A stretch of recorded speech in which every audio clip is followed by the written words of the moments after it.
सनई चौघडे मालिकेचा आजचा भाग खूप इंटरेस्टिंग असणार आहे. कारण यामध्ये जय आणि शर्वरी कशाप्रकारे एकमेकांच्या प्रेमात पडतात हे आपल्याला बघायला मिळेल.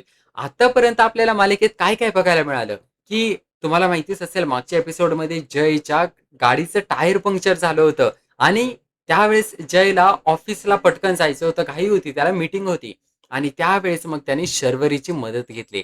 शर्वरीला तो विचारतो, की "मला तुझी तू स्कूटी देशील का?"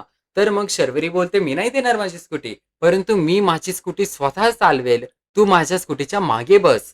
आणि त्यावेळेस मग जयला नाईलाजाने शर्वरीला होकार द्यावा लागतो. शेवटी शर्वरी जयला घेऊन त्याच्या गाडीवरून निघालेली असते. आता होतं असं, की या सगळ्यामध्ये जेव्हा शर्वरीची आई एका रिक्षामधून जात असते, नेमकं त्याच रिक्षाला शर्वरीची गाडी आडवी येते. त्यांचा ॲक्सिडेंट होता होता वाचतो. शर्वरीला खूप राग येतो. ती स्कूटीवरून उतरते आणि त्या रिक्षावाल्याला बोलते, "काय तू बघून चालवतोय का नाही? कुठे बघून चाललाय?" तर त्याच वेळेस जय देखील शर्वरीच्या मागे गाडीवर बसलेला असतो आणि शर्वरीची आई रिक्षातून उतरते. ती पाहते, की जय काय करतोय शर्वरीच्या गाडीवर. हे पाहून त्यावेळेस शर्वरीची आई सरळ सणासण कानाखाली लावून देते शर्वरीला आणि हे पाहून जयला खूप राग येतो. जय बोलतो, "तुम्ही असं नाही करू शकत." परंतु शर्वरीची आई त्याला बोलते, "तू कोण मला सांगणारा माझ्या मुलीसोबत मी कसं वागायचं?" आणि असं बोलून ती जयला गप्प करते आणि शर्वरीला सरळ तिकडून घेऊन जाते. त्या स्कूटीची चावी पण काढते आणि त्या स्कूटीला तसंच रस्त्यावर सोडून देते जयसोबत. आता बिचारा जय जो आहे त्याला कसं तरी आता त्या स्कूटीला घेऊन जावं लागणार आहे. कारण शर्वरीची आई स्कूटी रस्त्यावर सोडून गेली आणि त्यावरून चावी पण घेऊन गेली आहे. आता जय असाच मध्ये रस्त्यावरती अडकलेला असतो.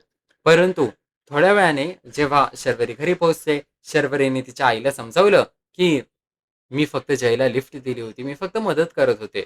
बाकी काही नाहीये." आता शर्वरीने त्याच्या आईला सांगितलं नाही, की मी जयच्या कंपनीत काम करते म्हणून. फक्त एवढं सांगितलं, की मी लिफ्ट देत होते जयला. आणि अशा पद्धतीने शर्वरीच्या आईने शर्वरीला शेवटी माफ केलं. त्यांचं नातं पुन्हा नीट झालं. परंतु पहिल्यांदा चक्क जयने शर्वरीला फोन केला आणि सॉरी बोललं. स्वतःहून ते पण. त्याने स्वतःहून शर्वरीला सॉरी बोललं. तो बोलतो, की "माझ्यामुळे तुला मार खावा लागला. I am so sorry." आणि या कारणामुळे शर्वरीला देखील जयबद्दल खूप मस्त वाटतं. आणि मालिकेत आपल्याला पुढे हेच बघायला मिळणार आहे, की कशाप्रकारे आता जयच्या कंपनीमध्ये जो स्टाफ आलाय ना, भरपूर फिमेल स्टाफ आलाय. तर जय त्या फिमेल स्टाफवर खूप चिडतो. तो बोलतो, "तुम्ही तुमचं काम केलंय का टाईमवरती? तुम्ही आता ऑफिसचा टाईम संपलाय, 6 वाजलेत म्हणून निघालाय. परंतु काम संपलंय का? काम नसेल संपलं तर अजून थांबायचं ऑफिसमध्ये. काम संपवायचं मगच जायचं." मग त्यावेळेस शर्वरी त्या बायकांसाठी स्टँड घेते. ती बोलते, "सगळ्या बायकांनी सगळी कामं केलेली आहेत.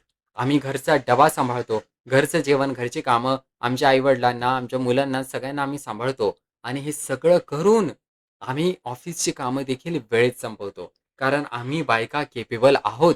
असं शर्वरी जयला सांगणार आहे. परंतु मित्रांनो, मालिकेत आपल्याला तर माहिती असंच होतं, की 2 लोकांमध्ये भांडणं होतात आणि भांडणांमधूनच कसं तरी प्रेम निर्माण होतं त्यांच्यामध्ये. 2 लोकं एकमेकांसोबत भांडत असतात आणि त्यातूनच त्यांच्या प्रेमाची निर्मिती होते. कारण मी तुम्हाला हे माझ्या अनुभवावरून सांगू शकतो. कारण मी माझ्या आयुष्यात पहिल्यांदा जेव्हा प्रेमात पडलो होतो एका मुलीच्या, तेव्हा असंच झालं होतं, की माझं तिच्यासोबत अशी चांगली मैत्री नव्हती. जवळपास आमच्यामध्ये भांडणंच सुरू झाली होती. जेव्हा आमच्या सुरुवातीत एकमेकांसोबत ओळख झाली, तेव्हा आमच्यामध्ये अशी चांगली मैत्री नव्हती, भांडणं होती. एकमेकांसोबत नीट बोलत नव्हतो, एकमेकांना नावं ठेवत होतो. अशा प्रकारे माझी एक मैत्रीण होती, जिला मी असं खूप नावं ठेवायचो. ती पण मला नावं ठेवायची आणि खूप काही बोलायची. अशा प्रकारे आमच्यामध्ये भांडणं होती, काहीच चांगलं नव्हतं. आणि मला तिचा राग पण यायचा त्यावेळेस. परंतु झालं असं, की काही जवळपास 1-2 वर्षांनी, जवळपास 2 वर्षांनंतर असं झालं, की मीच त्या मुलीच्या प्रेमात पडलो. म्हणजे ज्या मुलीसोबत मी भांडणं करायचो, त्याच मुलीच्या मी प्रेमात पडलो. असं माझ्यासोबत झालेलं आहे आणि त्यावरून मग मी अनुभवावरून सांगू शकतो, की हे सगळं कसं घडून येतं, की ज्या व्यक्तीचा सोबत आपण एवढे भांडणं करतो ना, त्याच व्यक्तीचा आपण रोज विचार करत असतो आपल्या मनात आणि रोज त्याच व्यक्तीचा विचार करून शेवटी ती आपल्या लाईफचा कधी पार्ट बनून जाते आपल्याला समजत नाही. आणि मग ती आपल्या लाईफचा पार्ट बनते आणि हळू ती आपल्याला आवडायला लागते. कारण जशा एखाद्या व्यक्तीमध्ये वाईट गुण असतात, चांगले गुण पण असतात.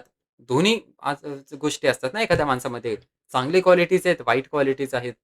चांगले गुण पण त्या व्यक्तीचे मग आपल्याला दिसायला लागतात आणि हळू कधी लक्षात येत नाही, की आपण त्या व्यक्तीसोबत एवढे कम्फर्टेबल होऊन जातो, की आपण त्या व्यक्तीला सगळं आपल्या मनातलं सांगू शकतो आणि हळू आपण प्रेमात पडून जातो. माझ्यासोबत देखील असंच झालं होतं. आता तुम्हाला प्रश्न पडला असेल, की मग माझं काय झालं मग पुढे? झालं असं, की काहीच नाही झालं. कारण मला मग प्रेमात पडल्यानंतर आठवलं, की मी तर मराठी फॅमिलीमध्ये राहतो आणि आपल्या मराठी फॅमिलीमध्ये अमेरिकासारखं नाहीये, की असंच कोणतरी मुलगी आवडली, की गर्लफ्रेंड बनवायचं तिला. असं तर नाहीये ना. अमेरिकामध्ये काय होतं, की तुम्ही 18 वर्षाचे झाले, की तुम्ही तुमच्या घराबाहेर पडता. म्हणजे एखादा मुलगा 18 वर्षाचा झाला ना, की त्याला लगेच त्याच्या घराबाहेर काढलं जातं. त्याला बोललं जातं, की "तू तुझं राहा, तुझं कमव, तुझं शिक्षण कर." त्याला एज्युकेशन लोन घेऊन दिलं जातं. त्या मुलाला सांगितलं जातं, की तुझं एज्युकेशन लोन घे, एज्युकेशन पूर्ण कर, बाहेर राहा, तुझं नोकरी कर आणि पैसे कमव आणि तुझं पाहिजे त्या मुलीसोबत लग्न कर. असं अमेरिकामध्ये चालतं. भारतात तसं नाही चालत आणि महाराष्ट्रामध्ये मराठी फॅमिलीमध्ये तर असं बिलकुल नाही चालत.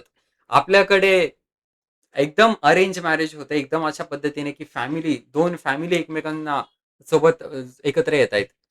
मग फरक नाही पडत त्या मुलाला ती मुलगी आवडतीये का? प्रेम आहे का नाहीये? त्या सगळ्या गोष्टींचा एवढा फरक नाही पडत. आता गोष्टी बदलतायत, परंतु अजून एवढे बदललेले नाहीयेत गोष्टी. माझ्यासोबत देखील तसंच झालं. अ, की ती पण मराठी फॅमिलीमधून, मी पण मराठी फॅमिलीमधून आणि घरच्यांना समजावण्याची एवढी भीती असते डेंजर, की गोष्टी पुढे घेऊन जायलाच भीती वाटते. आणि अशाच पद्धतीने ते संपलं. जे सुरू झालं होतं ते असंच संपून गेलं. परंतु मी तुमचा मन्या भाऊ आणि तुमच्यासाठी असेच मालिकांच्या एपिसोड्सचे अपडेट्स घेऊन येत असतो. तर तुमचे मत देखील मला कॉमेंट करा. मी तुम्हाला असंच जरा माझी पण एक स्टोरी सांगून टाकली. जी माझ्यासोबत घडली होती. आता मला पण नाही माहिती ती मुलगी काय करते, कुठे आहे, कशी आहे? माझं पण काही बोलणं नाही झालं. मी स्वतःच काही बोलत नाही कारण कशाला परत त्याच आठवणीमध्ये पुन्हा जायचं ना. परंतु अ, बघूया काय होतंय पुढे. अजून पुढे काय झालं तर मी तुम्हाला नक्की सांगेल माझी पण स्टोरी. परंतु मालिकेत आपण मालिकेवर फोकस राहूया. उगाच टॉपिक भरकटायला नको. मालिकेत काय चालू आहे, की मालिकेत हे चालू आहे आता सध्या, की जय आणि शर्वरीमध्ये भांडणं चालू आहेत. आणि ते दोघे आता एकत्र काम करायला लागलेत. लवकरच ते आसावरी आणि गौतमचं लग्न पण घडवून आणतील. 2 दिवसावरती लग्न आलंय आसावरीचं म्हणजे की येणाऱ्या काही 3-4 एपिसोड्समध्येच आपल्याला बघायला मिळणार आहे, की काय काय गंमत होती आसावरीच्या लग्नामध्ये.